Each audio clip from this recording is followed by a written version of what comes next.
मनीष जी, कुरुक्षेत्रा से। राधे राधे। गुरुदेव कोटि कोटि प्रणाम। गुरुदेव, मोह और माया के अधीन होकर हम सत्कर्मों से दूर हो रहे हैं, परंतु यदि हम मोह से दूर होते हैं तो हम पारिवारिक कर्तव्यों को कैसे निर्वाह करें? मोही कोई पारिवारिक कर्तव्य कर पाता है? आप कैसी बात करते हो? जो विवेकशील होता है वो परिवार के कर्तव्य को कर पाता है। मोही का मतलब जानते हो? अज्ञानी होता है। अज्ञानी अपने कर्तव्य को जानता ही नहीं तो पालन क्या करेगा? कौन अपने कर्तव्य का पालन कर रहा है मोह से युक्त होकर के? आप विचार करो। आप अपने मनुष्य स्वरूप में क्या अपने कर्तव्य का पालन कर रहे हैं? आप एक पुत्र हैं, आप एक पिता हैं, आप किसी के पति हैं, आप किसी के कोई न कोई संबंध में है। तो कर्तव्य कहते हैं दूसरों को सुख प्रदान करना, ना कि दूसरे से सुख लेना। क्या दूसरों को सुख देने की वृत्ति आ गई है? क्या दूसरों में भगवत भाव आ गया है? मोह तो शरीर को लेकर के किया जाता है और सुख देने की वृत्ति आत्म तत्व की तरफ दृष्टि रख के किया जाता है, परमात्मा दृष्टि रख के किया जाता है। मोह वाला कभी किसी को सुख दे सकता है क्या? कभी नहीं दे सकता। मोह वाला तो अपने सुख, शरीर सुख की मांग करता है और वो कभी धर्म का पालन नहीं कर सकता है। तो ये कैसी बात आपने कह दी कि अगर हम परमार्थ का सेवन करेंगे तो मोह का नाश हो जाएगा, मोह का नाश हो जाएगा तो परिवार का पोषण नहीं होगा? कैसी बात करते हो? जब मोह का नाश हो जाएगा तब सच्चाई में तुम परिवार का पोषण कर पाओगे, सच्चाई में अपने परिवार का उद्धार कर पाओगे, सच्चाई में अपने परिवार को सुख दे पाओगे। मोही पाप कर्म करके धन लाता है, पूरे परिवार को नष्ट कर देता है, सबकी बुद्धि को भ्रष्ट कर देता है, सबको अशांति और क्लेश प्रदान करता है और स्वयं दुखी होता है। क्या समझते हो? मोही अज्ञानी कहीं किसी को भी सुख दे सकता है क्या? नहीं दे सकता। आज यही तो बात समझ में नहीं आ रही। अध्यात्म को ना समझने के कारण ऐसी भ्रमात्मक बातें फैल गई कि भक्ति एक अलग बात है और गृहस्थी एक अलग बात है, ऐसा मान लिया गया है। नहीं नहीं नहीं, वो एक ही है। जो आप अपने कर्तव्य का दूसरों के हित के लिए पालन करें वो भगवान की प्राप्ति कराता है। परहित सरिस धर्म नहीं भाई, दूसरों को सुख देना, पत्नी को भगवत भाव से मानकर उसे सुख देना, पति को भगवान मानकर उसे सुख देना, पुत्र में भगवत भाव। भगवान ही तो, बिना भगवान के किसी की सत्ता है बच्चा? बोलो। अगर पत्नी के शरीर से भगवान चले जाए तो कई मिनट पत्नी को आप अपने पास रखेंगे, कई मिनट पुत्र को रखेंगे? है तो भगवान ही ना अंदर। देखो तुम हो, तुम्हारे अंदर भी भगवान। तुम अपने को जानते हो क्या? तुम अपने शरीर को केवल जानते हो और वो भी केवल बाहरी रूप। आंतरिक तो डॉक्टर जानेगा शरीर को, लेकिन तुम शरीर नहीं हो, तुम तो कुछ और हो। जब तुम अपने को नहीं जानते हो तो तुम दूसरों को क्या जान जाओगे? पत्नी को जाने कौन आया है, केवल ढांचे को जाना मेरी पत्नी है। पुत्र को जाने कौन आया है इस रूप में, केवल ये जान गए कि मेरा लड़का है। अब ये मोही पुरुष क्या प्यार करेगा उनसे? क्या उनसे प्यार करे? जब जानता ही नहीं तो प्यार क्या करेगा? प्यार तो केवल शरीर से करता है और शरीर से प्यार करने वाला वो प्यार नहीं माना जाता, क्योंकि जब शरीर में जो है वो चला जाता है तो प्यार करके दिखा शरीर से, फिर नहीं कोई प्यार। तो हमारी बात को समझ पा रहे ना? हाँ, हम मोह को, अज्ञान को पोषे ना। नहीं, सच्ची मान लो बच्चा, हमारी बात सच्ची मान लो। सब में बिजली एक ही है, पावर वही परमात्मा है। उन्हीं को हम प्यार करते हैं अनजाने में। प्यार करते हैं ढांचे को, शरीर को, पर प्यार असलियत में मैं उन्हीं को करता हूं और उनसे अनजाना हूं। इसलिए मेरा प्यार झूठा होता है, मेरा प्यार धोखा होता है। हाँ, परिवार को भगवत भाव मानकर प्यार करो तो कितना और प्यार होगा। सोचो ना, हम तो तुम्हें मनुष्य मानकर प्यार कर रहे हैं, लेकिन जब हम तुम्हें भगवान मान के प्यार करेंगे तो कितना जोर का प्यार होगा, होगा ना? तो ये मोह नहीं है, ये ज्ञान है। पत्नी में भी भगवान है। मोह का क्या है? तुम हमारे लिए इतना नहीं कर सकते हो, झगड़ा शुरू और मारपीट शुरू और फिर तलाक तक स्थिति आ गई। हो रहा है ना? ये मोह है। इसकी दशा देखो कहां पहुंच रहे। माता पिता के साथ कैसा व्यवहार हो रहा है। आप सहृदय हो तो आप ऐसी बात कर रहे हो, लेकिन एक पुत्र ऐसे भी हैं जो माता पिता के साथ कितना दुर्व्यवहार कर रहे हैं। आप समाचार में, संसार में आप देख रहे हैं ना। लात से, थप्पड़ों से, जूतों से उस मां को मार रहा है जिसने उसको अपने गर्भ में पाला, जिसने अपने खून को दूध में परिवर्तित करके उसका पोषण किया। उस माता को मारा, दुर्गति होगी, वो जान रहा है। तो ये क्या है? मोह। इसी को अज्ञान कहते हैं। तुम जिस बात को मोह कह रहे हो वो शायद ममता प्यार को कह रहे होगे।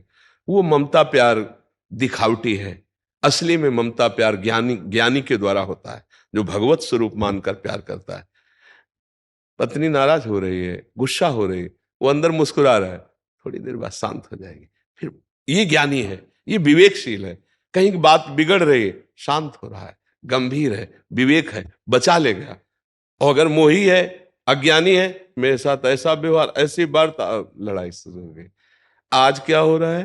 पति पत्नी का विश्वास खो रहा है, माता पिता पुत्र परिवार के संबंधों का सर्वनाश हो रहा है।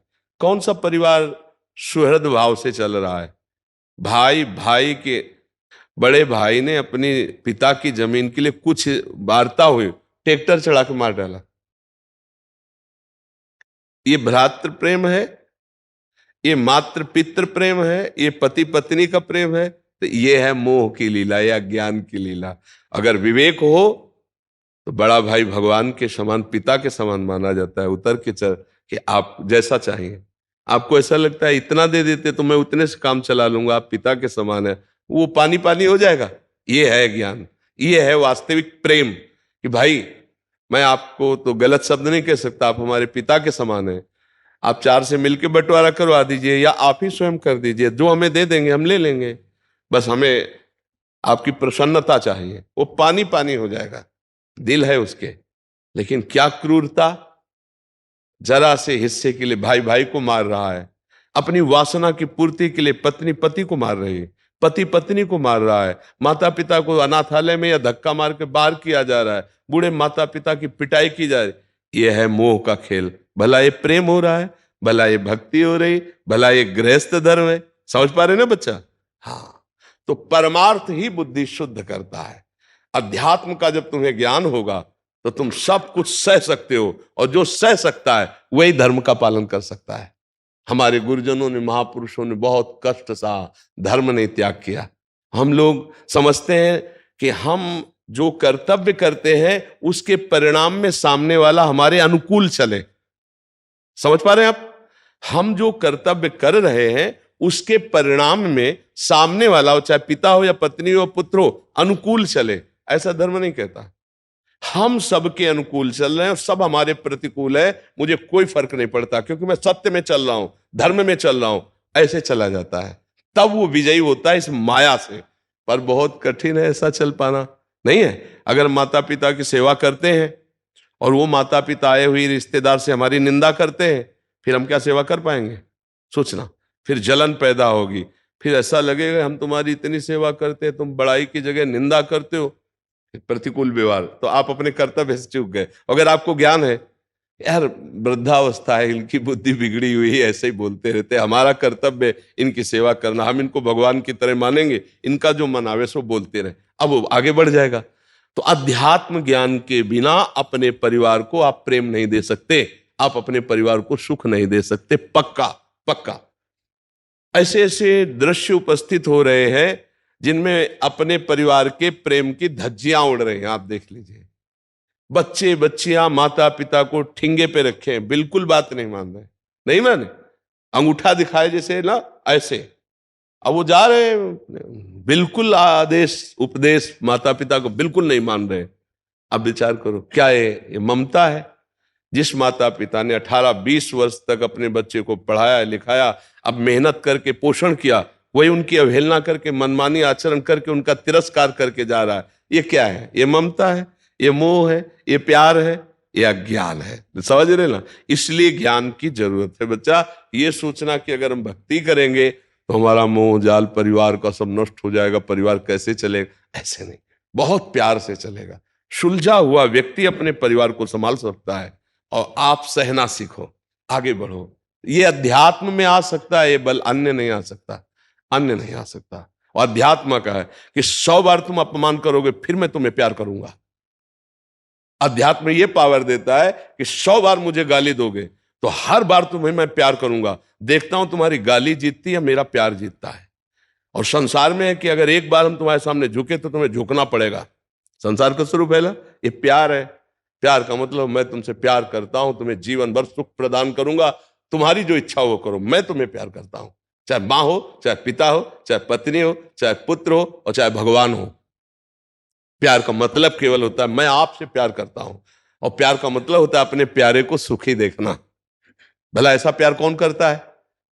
केवल प्यार शब्द का प्रयोग करके अपनी वासनाओं की पूर्ति की जाती है। तुम मरो तुम जियो तुम कोई मतलब नहीं। प्यार का मतलब ये नहीं होता। प्यार का मतलब होता है अपने प्राणों की बाजी लगाकर जिसे प्यार किया उसे सुखी रखना। तुम मुस्कुरा रहे हो यही हमारे लिए सुख है, क्योंकि मैं तुमसे प्यार करता हूं। ऐसा कहां प्यार है? तो संसार का मोह जाले अलग है, थोड़ा ज्ञान का विवेक का अलग। बहुत सुंदर परिवार में जी सकते हो अध्यात्म के द्वारा। अध्यात्म नहीं है तो बहुत ही नारकी जीवन। थोड़ी सी संपत्ति के लिए माता पिता छोटे पुत्र को ज्यादा प्यार कर रहे हैं, तो बड़े भाई ने लात और चप्पलों से मारा, थप्पड़ों से मारा अपने माता पिता को। अब बोलो ये क्या है? संपत्ति। अरे उनके लिए जिन्होंने तुम्हें पाला पोसा बड़ा किया, उनके लिए तुम ऐसा व्यवहार कर रहे हो। तो ये मोह ये अज्ञान कहीं भी सफल नहीं होने देता। ज्ञान की जरूरत है, हमें विवेक की जरूरत है, हमें भक्ति की जरूरत है, हमें भगवान के आश्रय की जरूरत है। आप समझ पा रहे? श्याम सुंदर जी जयपुर से। राधे राधे महाराज जी, प्रणाम। महाराज जी, मानसिक पूजा करने का सही तरीका क्या है? प्रगट सेवा में पहले रुचि करो, तब मानसिक सेवा में पहुंचोगे। इतना भजन एक हमारे अंदर होने लगे कि मानसिक आराध्य देव तो पहले दिखाई दे। आंख खुली हो या आंख बंद हो, हम जिनका पूजन कर रहे हो झलक तो रहे हो। अगर वो नहीं झलक रहे तो मानसिक पूजन किसका करोगे? समझ पा रहे हो? और ये बड़ी ऊंची स्थिति है। नेत्रों में अपने आराध्य देव बसे हों, ये तो बहुत ऊंची स्थिति है। तो मानसिक सेवा में प्रवेश होता है प्रगट सेवा की आसक्ति से। प्रगट सेवा करते हैं प्रियालाल की? कितने पहर की करते हैं? हमारा 2 पहर करता हूँ। अच्छा। सुबह आधे से घंटे, शाम से सुबह आधे पौन घंटे से करता हूँ। स्नान आदि करा के, और फिर राजभोग कौन पवाता है? राजभोग यदि मैं होता हूँ तो, नहीं तो ऑफिस चला जाता हूँ तो घर पे जो करना। उनको भोग नहीं लगता फिर जो घर में बनता है? भोग लगाते? रोज लगता है। हाँ। नहा के ही किचन में। और नाम जप चलता है? नाम जब मुंह से तो 15-20 मिनट का ही होता है, बाकी घर में वो चला के रखते हैं। उसको थोड़ी भगवत यंत्र को थोड़ी भगवत प्राप्ति कर ली, भगवत प्राप्ति तो अपने को कर लिए। तो नाम जप अगर नहीं चलेगा, भगवत सेवा में रुचि नहीं होगी, तो प्रभु जी मानसिक देव पधारेंगे कैसे? और मानसिक देव नहीं पधारेंगे तो मानसिक सेवा कैसे हो सकती है? सर मैं ये पूछना चाहता हूँ कि जब हम उन दृश्यों को, भगवान की लीला के दृश्यों को जब मस्तिष्क में हम उनका मनन चिंतन करते हैं, तो कहीं ना कहीं वो जब हम यही हमको पहले देखना है कि भगवान को दृश्य मानकर देखने की क्षमता हम में नहीं है, क्योंकि हमारे जो नेत्र हैं वो माया जनित दृश्यों को देख सकते हैं, सच्चिदानंद को नहीं। हमारी जो बात कहना चाहते हैं उसे समझो।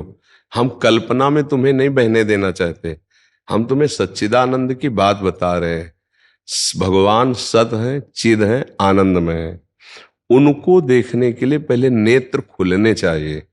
जैसे ब्रह्म तत्व का दर्शन करने के लिए ज्ञान चक्षु प्रकट होते हैं बुद्धि में, ऐसे ही भगवत दर्शन करने के लिए हृदय से नेत्र प्रकाशित होते हैं। ही के नयन निहारे, इन नेत्रों से नहीं देख सकते। अब हृदय के नेत्र हमारे मूंदे हुए हैं, उनको खोलने के लिए निरंतर नाम जप और सेवा। सेवा और सुमिरन दो से ही हमारे मानस नेत्र खुलते हैं।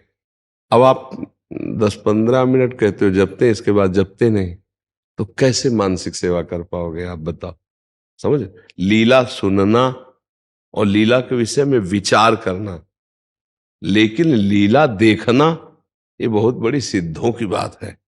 लीला देखने का मतलब खुले नेत्रों में प्रिया प्रीतम दिखाई दे रहे, जैसे आप दिखाई दे रहे हो, वो कोई कल्पना नहीं होती है।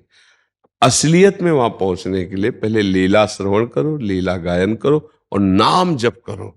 उठते बैठते चलते फिरते जो नाम प्रिय हो, उसमें पैसा तो लगता नहीं, केवल एकाग्रता की जरूरत है। अंदर राधा राधा राधा राधा राधा राधा राधा, एक दिव्य शक्ति प्रकट होती बच्चा। जैसे दो लकड़ियों के घर्षण से अग्नि पैदा हो जाती, दो पत्थर के टुकड़े ऐसे करो चिंगारी पैदा हो जाती, ऐसे जवान और नाम के रगड़न से महान दिव्य शक्ति पैदा होती। उसी तेज में वो भगवान का मानसिक पूजन कर पाता है।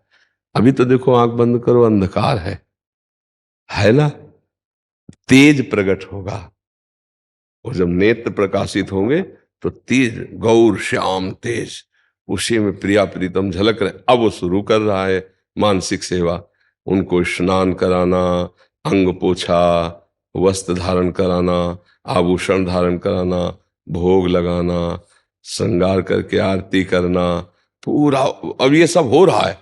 और शांत बैठा, आंख खुली है बंद है, और उसमें अब ये स्थिति तो है नहीं ना बच्चा।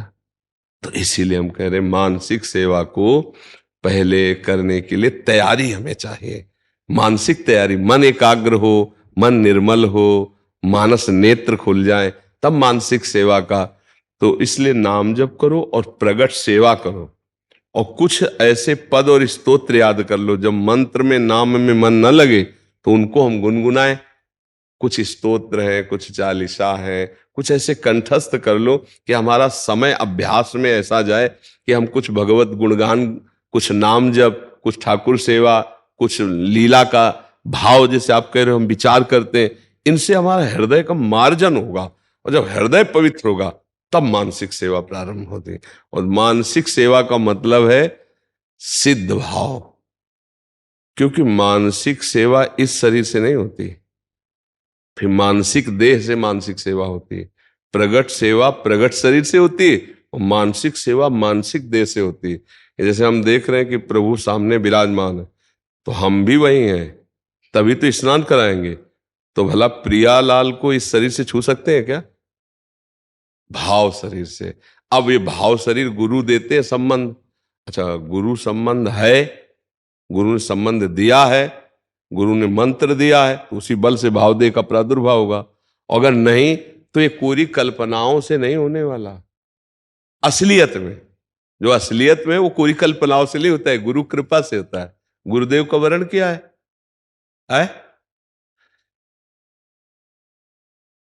कैसे बनेगी? अरे भाई चोरी भी सीखना होता है ना, जेब काटना, तो उसमें भी गुरु की जरूरत होती है, ले तब वो प्रवीण होता है। फिर आप पर ब्रह्म परमात्मा तत्व में स्थित मानसिक सेवा के लिए माया को काट करके, तो बिना गुरु कृपा कटाक्ष के कैसे आगे बढ़ोगे बच्चा? अब सत्संग सुन लेना अलग बात है वो। अब तुम किस रूप से भगवान की सेवा कर रहे हो? कौन है भगवान तुम्हारे? क्या तुम्हारा संबंध है? कुछ पता है? भगवान कौन है तुम्हारे? क्या संबंध है तुम्हारा? सेवन होता है शांत, दास, सख्य, वात्सल्य, कांता, सहचरी। आप किस भाव में हो? आपने प्रभु को क्या माना है? तो आपकी मनमानी से थोड़ी होगा। गुरु ने क्या संबंध दिया है, गुरु ने आपको क्या भाव, और इससे चला जाता है। तो अभी नाम जप करो, ठाकुर सेवा करो, लीला गायन करो, लीला श्रवण करो, और प्रभु से एक प्रार्थना करो कि प्रभु मैं चाहता हूं कि आपकी मैं सेवा कर पाऊं, प्रगट और मानसिक। मुझे ऐसे सदगुरुदेव का सानिध्य दीजिए जो साक्षात आप ही हो, और आप जहां हो मुझे बुला लीजिए, या आप स्वयं आकर के मुझे ऐसा पता चला कि गुरु के बिना अधूरा जीवन, तो आप मुझे गुरु रूप से मिलिए। पहली तो ये बात है। और नाम जप कीजिए, लीला गायन कीजिए, और खूब सेवा भाव प्रगट में कीजिए। ठीक है? प्रभात जी। राधा वल्लभ। प्रभु जी आपके चरणों में कोटि कोटि नमन। प्रभु जी मैं एक शिक्षक और प्रशिक्षक हूँ। आज समाज में शिक्षकों के सम्मान के कम होता जा रहा है महाराज जी, ये बहुत एक पीड़ादायक है। कुछ शिक्षक बहुत अच्छे हैं, कुछ अपने कार्य में रुचि नहीं लेते, ये दुख का कारण है समाज में। देखो शिक्षकों को दोनों वही तरफ स्थान- से है, जो गलती है वो दोनों तरफ से हो रही है। आजकल बच्चे भी बहुत उद्दंड हो रहे हैं। अगर आप उनको ज्यादा शासन में लोगे तो कानूनी कार्रवाई भी हो सकती है, और बच्चे आप पर प्रहार भी कर सकते हैं। और दूसरी तरफ से अपनी गुरु महिमा को भूल करके शिक्षक ऐसे भी आचरणों में उतर जाते हैं जिनसे निंदा होती है। निंदास्पद क्रियाएं, मान लो बच्चों के साथ गलत स्पर्श, गलत दृष्टि, गलत चेष्टा, तो आप गुरु पद पे हैं। मतलब अगर हम शास्त्रों का ज्ञान रखते हैं तो प्रथम गुरु वो हुआ जिसने हमें का सिखाया था। जिसने हमें मात्रा सिखाई थी। नहीं, गुरु पद तो अक्षर और का ज्ञान जो है वो आप लोगों से ही होता है। कोई चाहे जितना बड़ा पदाधिकारी बने, चाहे जितना बड़ा महात्मा बने, अक्षर का ज्ञान तो गुरु से ही होता है। पहले पार्टी तो गुरु ही पहुंचवाई ना। अब वो चाहे जितना डिग्री वाला बन जाए, तो अपने पद का आपको ध्यान रखना चाहिए। टीचर को ध्यान रखना चाहिए कि मेरा गुरु पद है, और गुरु बहुत गंभीर होता है, कई माताओं का प्रेम एक साथ रखता है, तो इतना सहनशील भी होना चाहिए। अब जैसे कुछ है ऐसे जो सहनशील है, वो ऐसे तो अब बच्चों का स्वभाव बिगड़ रहा है, क्योंकि उनकी इतनी बुद्धि स्मार्टफोन से स्मार्ट हो गई है कि वो बर्दाश्त ही नहीं करते हैं कि डांट फटकार बर्दाश्त हो, और ज्यादा आप करेंगे तो दो बच्चे मिलकर आपसे प्रहार भी कर ऐसा प्रमाण मिलता है कि बच्चे से। अब क्या है कि आपको अपनी मर्यादा संभालनी पड़ेगी। आपको जितना अधिकार मिला है उतना उपदेश कीजिए, पढ़ाइए। अगर प्यार से और मृदु शासन से बात बनती तो बना लीजिए। कठोर शासन का प्रयोग कदापि न करे बच्चों पर, क्योंकि पहली बात तो कठोर शासन निषेध है। बच्चों के ऊपर कठोर शासन नहीं करना। थोड़ा भय दिखा दिया ऐसा तो अनिवार्य है, क्योंकि हम लोग भी तो स्कूल में रहे ना। अगर ये डर है कि 10 मिनट लेट हो गए, प्रार्थना में नहीं पहुंचे तो छड़ी पड़ेगी, तो दौड़ते हुए जाते थे। अगर ये डर खत्म हो जाए तो हम घर में जाकर के बस्ता टांग के गुल्ली डंडा कबड्डी ये गांव के खेल खेलेंगे, वह पढ़ेंगे नहीं। और जब ये है कि कल पाठ सुना जाएगा और नहीं सुना पाए तो एक दो अच्छा, बच्चों के बीच में अगर डर नहीं होगा तो फिर कैसे सीखेंगे। तो मृदु शासन और प्यार। मृदु शासन में जैसे खड़े हो जाइए, आप खड़े रहिए, यहाँ पूरे क्लास तक खड़े रहिए आप, और सब बच्चे देख रहे हैं तो उसको एक अपमान भी महसूस हो रहा है, यार खड़े कर दिए जाएंगे ऐसे मृदु। अब जैसे बहुत जानवर की तरह बच्चों के साथ मारपीट करना, ये अधिकार नहीं, ये अधिकार नहीं, ये शिक्षा का मतलब तरीका ही नहीं। कई ऐसे प्रमाण मिलते हैं कि जैसे बच्चों के त्वचा में चिन्ह बन गए डंडे, तो बच्चे हैं यार, उद्दंडता। ये अवस्था में किसने उद्दंडता नहीं की, हमें बताओ। तो सबने की है। बच्चापन में अगर देखा जाए तो खेल कूद उद्दंडता ये स्वभाव में है, बच्चों के स्वभाव में। तो बच्चों को प्यार और मृदु शासन के द्वारा। अब टीचर जब आसुरी प्रवृत्ति से उनको पीटते हैं, मारते हैं, तो ये भी ठीक नहीं है। और टीचर जब छोटे बच्चे बड़े हो रहे हों तो उनके साथ व्यवहार भी बहुत सोच समझ के, नहीं हर एक हरकत का उनको पता होता है, नहीं होता, चेष्टाओं का पता होता है। तो इन दो बातों को अगर टीचर संभाले और अपनी मर्यादा में रहे, बच्चों को सुधारना कठिन है, टीचर सुधर सकते हैं क्योंकि वो पढ़े लिखे ग्रेजुएट है, वो समझ सकते हैं। बच्चों को अब वो संभालना चाहे तो संभाल सकते, नहीं कठिन है संभालना, बहुत कठिन है संभालना, बहुत कठिन। मतलब ऐसे ऐसे अब बच्चों की दिमाग बुद्धियां बढ़ रही है कि अपने माता पिता को नहीं बख्शते। आपकी क्या बात है, नहीं अपने माता पिता को जवाब दिए बिना नहीं छोड़ते, पीटे बिना नहीं छोड़ते। अब हमको कैसे बताएं कैसे कैसे दृश्य है कि बच्चे जो है अपने माता पिता के साथ बर्ताव अच्छा नहीं कर रहे, जो पढ़े लिखे हैं।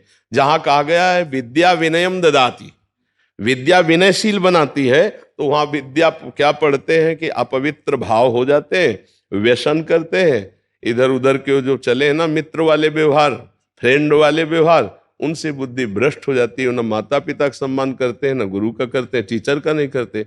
और कुछ टीचर भी ऐसे हैं, बहुत समझने का समय है इस समय, ज्यादा मतलब विवेक की जरूरत है कि आपका अपने कर्तव्य से भी च्युत न हो, बच्चों को अच्छा संस्कार, अच्छी पढ़ाई का उपदेश करें और मृदु व्यवहार करें। बहुत अगर लग रहा है तो मृदु शासन करें। देखो आज हम आपसे प्रार्थना कर रहे हैं, अगर कल ऐसा नहीं हुआ तो आपके माता पिता से शिकायत कर सकते, हो सकता है आपकी पिटाई भी हो जाए। और अगर वो कहता है कि देखेंगे कैसे पिटाई करोगे, तो बोलना नहीं फिर दोबारा क्योंकि आज के बच्चे बहुत प्रवीण बच्चे हैं। हेले जी, एक चुनौती इसमें ये आ रही, जैसे आपने हर बार कहा कि मोबाइल जो बढ़ रहा है और सरकार के द्वारा भी जो है ऑनलाइन एजुकेशन को बढ़ावा दिया जा रहा है, तो लैपटॉप और मोबाइल बच्चे, देखो ये बहुत लाभदायक भी है। देखो हमारे छोटे छोटे बच्चे, छोटी छोटी बच्चियां अब इतनी प्रवीण हो रही हैं कि अगर ये फंसना ना चाहे तो इन्हें कोई नहीं फंसा सकता। ये भोलापन भी ज्यादा अच्छा नहीं होता है। तो ये जो आज आधुनिक यंत्र बढ़ रहे हैं सुविधा है, पर उसका गलत प्रयोग जो हो रहा है वो ठीक नहीं है। हर चीज में गुण और अवगुण है। पूरी सृष्टि जो रची गई है सब में दो चीजें हैं, कुछ दोष है और कुछ गुण है। तो उत्तम बात यह है कि हम उसके गुण स्वीकार कर लेते हैं। अब देखो, आपको बैंक जाने की जरूरत नहीं, वो सब नहीं हो जाता। तो ये सुविधाएं, अब लाइन में खड़े घंटों निकालने के लिए या उसके लिए, तो अब सब सुविधाएं आपको दे रहा है, अब आप उस सुविधा को क्यों नहीं ले रहे? कितना बड़ा वैज्ञानिक कार्य कर रहा है कि पहले जो था तपस्या के बल का प्रयोग करके देख रहे हैं कि क्या हो रहा है, नहीं अमुक जगह ये हो रहा है। अब आप फोन लगाइए और अमेरिका बात कर लीजिए और ऐसे कीजिए, नहीं वो मुस्कुरा रहा, तुम मुस्कुरा रहे हो। ये तो ध्यान में होता था बड़े बड़े ऋषियों के। सिद्धि प्रकट हो गई। और क्या बहुत बड़ी सिद्धि। अमेरिका में कितनी दूर है जाने में, समझो, और आप बैठे बैठे 1 मिनट में उस आदमी से मुस्कुरा के बात कर सकते हो, वो आपको हाव भाव दिखाई देगा, मुस्कुराहट। ये तो बहुत बड़ा बात है ना। तो हम सराहते हैं आज के वैज्ञानिकों को, हम सराहते हैं आज के इन यंत्रों को जो अमेरिका में बैठकर सत्संग सुन रहे हैं, हमारा जो हमारे भारतीय संस्कृति और संतों की वाणी देश विदेश जा रही है, ये यंत्रों से ही जा रही। अब क्या उसका जो दोष है उसका त्याग कर दें। अब उसमें जो अवगुण है, अब हम लोग अवगुण पकड़ेंगे तो फिर ठीक नहीं। और गुण अवगुण युक्त पूरी सृष्टि रची गई है।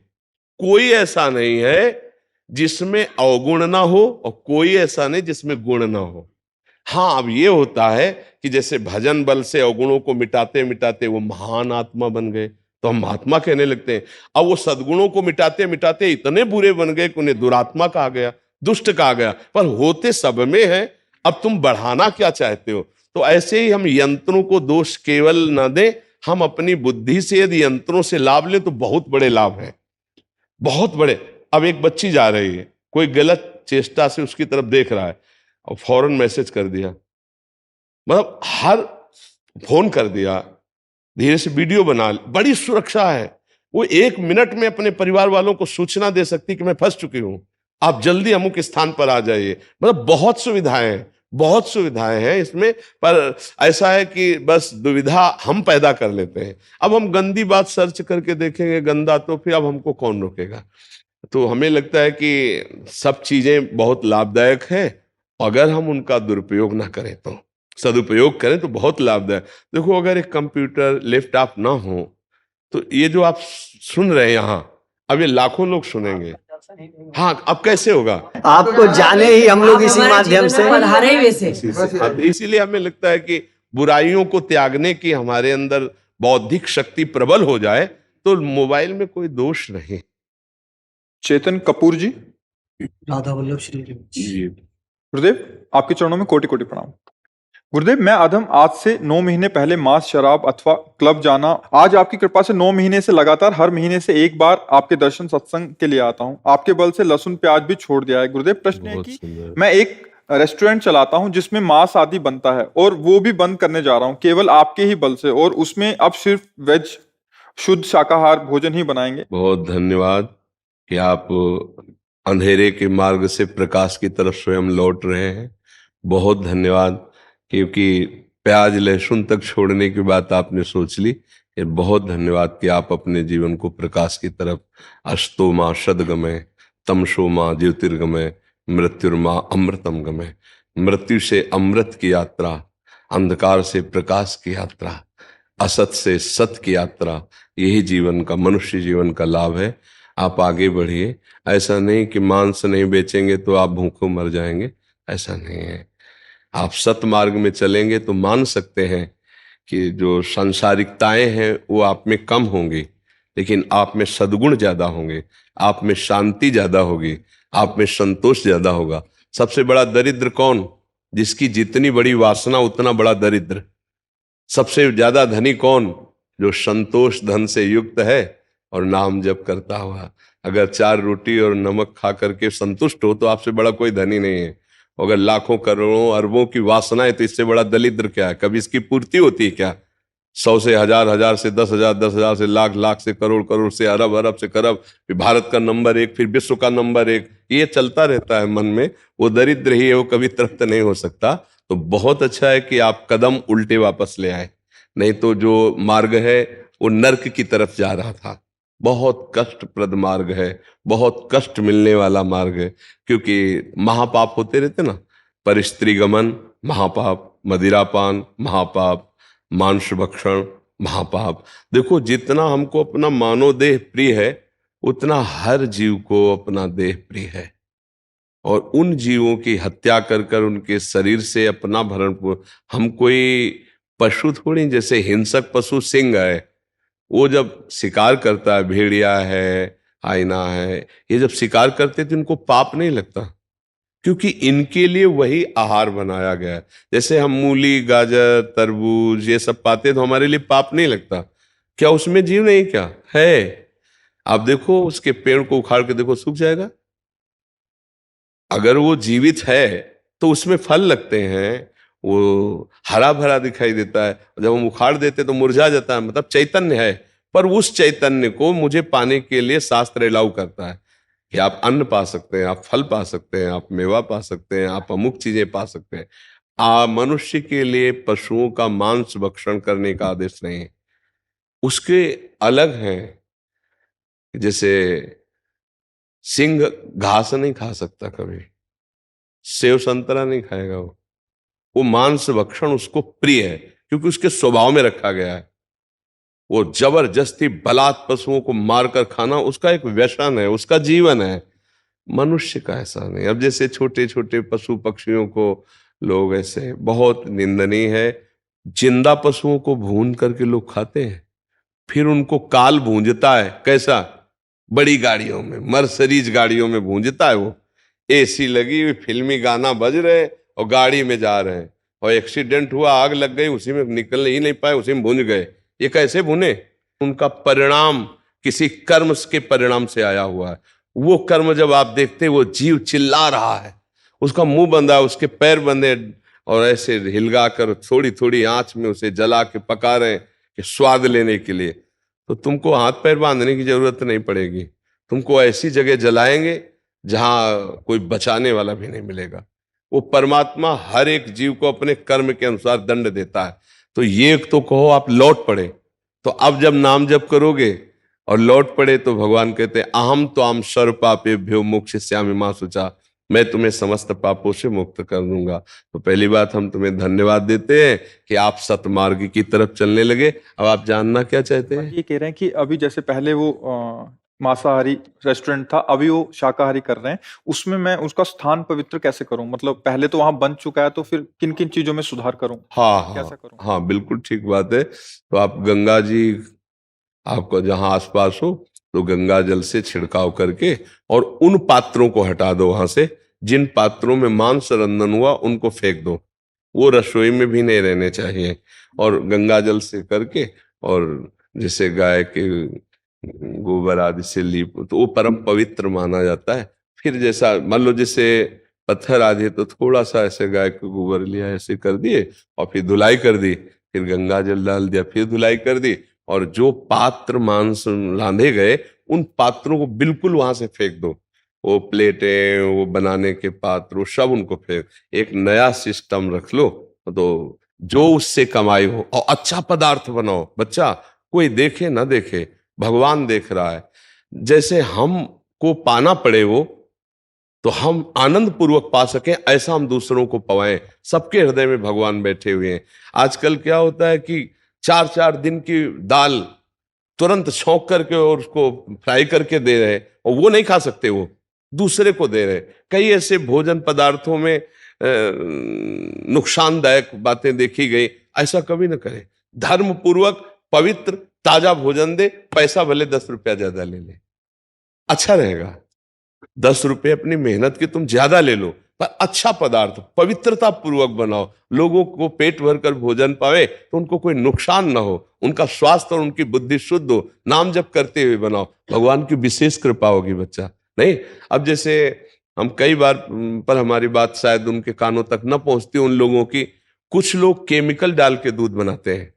और उनसे कहो तुम अपने बच्चे को पिलाओ तो नहीं पिलाएंगे, लेकिन लाखों हजारों रुपए टैंकर टैंकर पूरा दूध केमिकल का पूरा टोटल, अब वो जाकर के जब बिकता है, गृहस्थ लोगों के पास अब फ्लैटों में रह रहे हैं, उनको दूध चाहिए चाय पानी के लिए, बच्चों के लिए, और वो जाकर शरीर को रुग्ण करता, वो अपने बच्चे को नहीं दे सकता पैसे के लिए, दूसरों के नुकसान। तो ऐसे लोगों की बहुत दुर्गति होती है। हमें लगता है कि आहार विहार बहुत शुद्ध रखना चाहिए, हम पैसे बढ़ा देते हैं। मान लो तुम्हें बहुत पैसे लेने की जरूरत है, 50 का दूसरे देते हैं, आप 55 रुपए का दे दो, 60 रुपए का दे दो, पर पक्का हो कि ये प्योर आपका शुद्ध दूध है, प्योर पदार्थ, आप शुद्ध पदार्थ दीजिए, इससे बहुत लाभ मिलेगा। आजकल बहुत छल कपट होने लगा है भोजन पदार्थों में, खाद्य पदार्थों में। अब अगर होटलों में या रेस्टोरेंट में आप ऐसे बिना छानबीन के ऐसे घी का प्रयोग करते हैं, ऐसी वस्तुओं का प्रयोग करते हैं, तो पाने वाला तो जानता नहीं है, अपने को ये सब सावधानियां, तो उससे भगवान कृपा करते हैं, क्योंकि आप सबको भगवान हृदय में सबके बैठे ना, उनको पवाओगे, ऐसा भाव रखोगे तो तुम्हारी साधना भी बन जाएगी। और पक्का लक्ष्मी जी स्थायी उसी के घर में टिकती हैं जिसके यहाँ पवित्रता और धर्म होता है। ये जितना धर्म करने वाले हैं सब ऐसे हाइलोजन की तरह जलते जरूर हैं, लेकिन फ्यूज भी बहुत जल्दी हो जाते हैं। और भले दीपक की तरह जलो, बराबर कुल परंपरागत प्रकाशित रहो, ऐसे धर्म से चला जाता है। ठीक है ना। आप जी दुकान पे महाराज जी लड़के भी काम करते हैं ना जो, तो वो भी नॉनवेज आदि मांस नशे बहुत करते थे।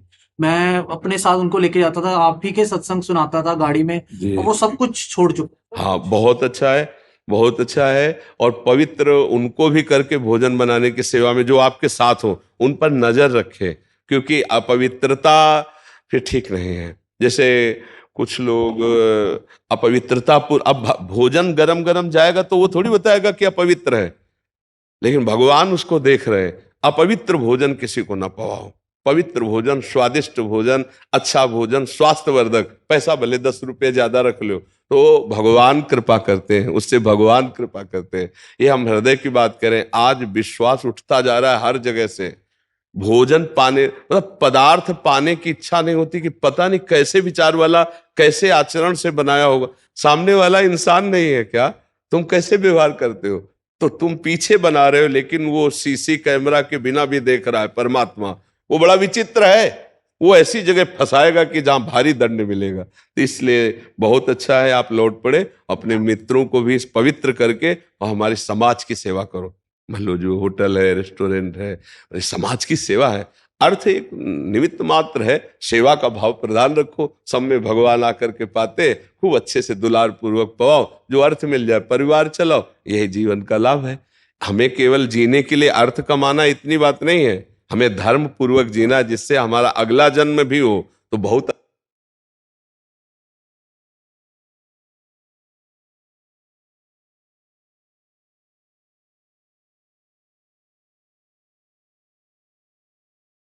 धनराज मीना जी, राधे राधे राधे। गुरुदेव भगवान आपके चरणों में कोटि कोटि प्रणाम। राधा वल्लभ शेरगंज। गुरुदेव भगवान, मैं आपका एकांतिक वार्तालाप सुनता हूं, मैं देख नहीं सकता। मैं अपनी पढ़ाई के साथ साथ भगवत मार्ग में आगे बढ़ना चाहता हूं।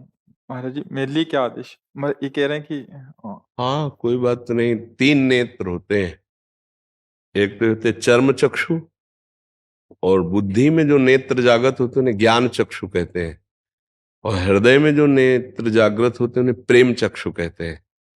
इन चक्षुओं का केवल दर्शन माया जनित होता है, ये जो आप देख रहे हो, लेकिन दिव्यता का दर्शन या तो ज्ञान नेत्रों से होता है या प्रेम नेत्रों से होता है।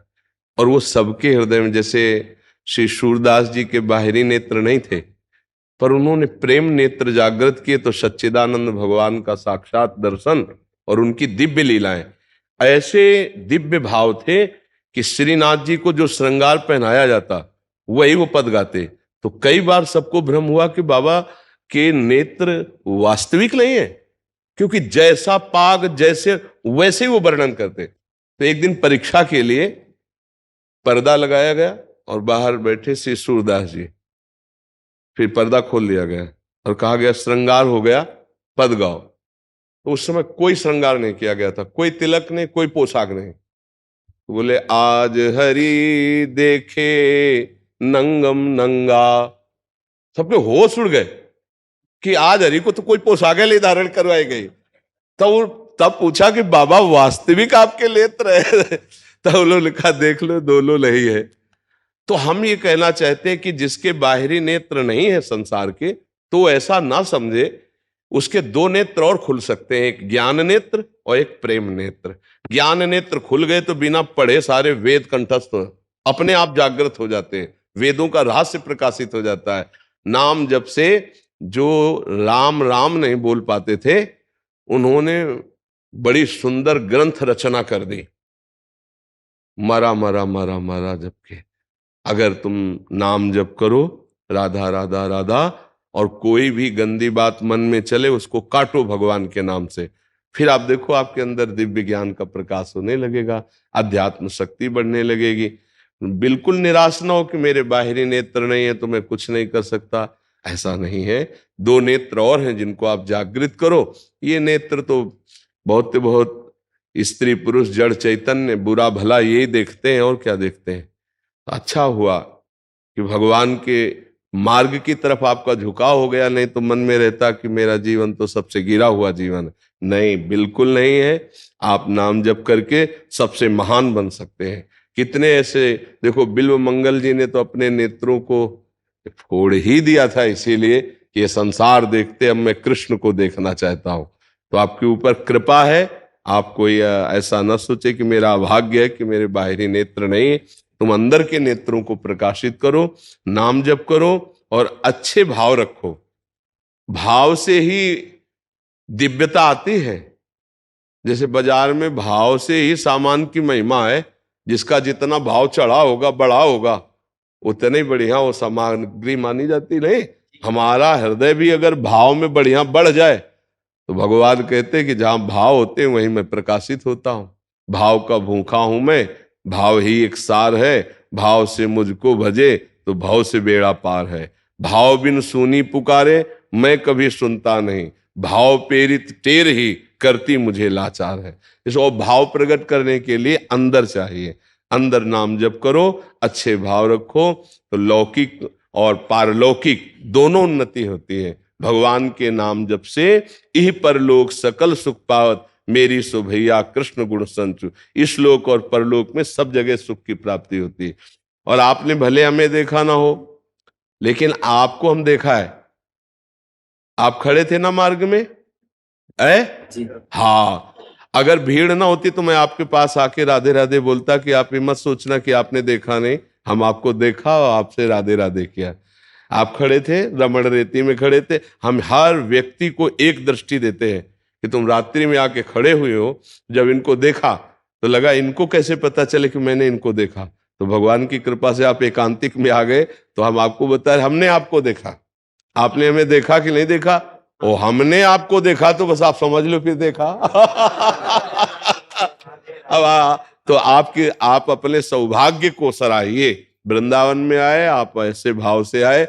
लाखों में देखते सबको है, पहचान किसी की नहीं होती, लेकिन आपकी पहचान रखा, आपका भाव रख। हम अगर भीड़ ना होती तो हम आपके पास जाते। पहले तो हमने सोचा कि कोई माला अगर हमें मिली होती तो तुम्हें जरूर माला पहनाते, क्योंकि हमारी दृष्टि गई थी तो हमें लगा था कि आप हमें नहीं देख रहे, लेकिन हम आपको देख रहे हैं। हे प्रभु, आप इस रूप में आए, आपका मैं स्वागत करता। तो आपने अवसर दिया, आप यहाँ आए, बड़ी कृपा आपके ऊपर। और आप अंदर नाम जप कीजिए। अपने को कभी भी ऐसा मत मानिए कि मेरे बाहरी नेत्र नहीं तो मैं असमर्थ हूं। नहीं, जो सर्वलोक महेश्वर है वो नाम जापक के साथ रहता है। अगर हम नाम जप रहे हैं तो भगवान हमारे साथ है, हम अकेले नहीं हैं ना। देखो, कई लाख पदों के रचयिता हैं सूरदास जी, और एक भी अक्षर का कोई पढ़ाई लिखाई नहीं, कई लाख पद के रचयिता। ये है आध्यात्मिक नेत्र, आध्यात्मिक ज्ञान। कई लाख पद की रचना करने वाले महापुरुष। तो आप नाम जप कीजिएगा, ठीक है? सत्संग सुनिए और नाम जप कीजिए।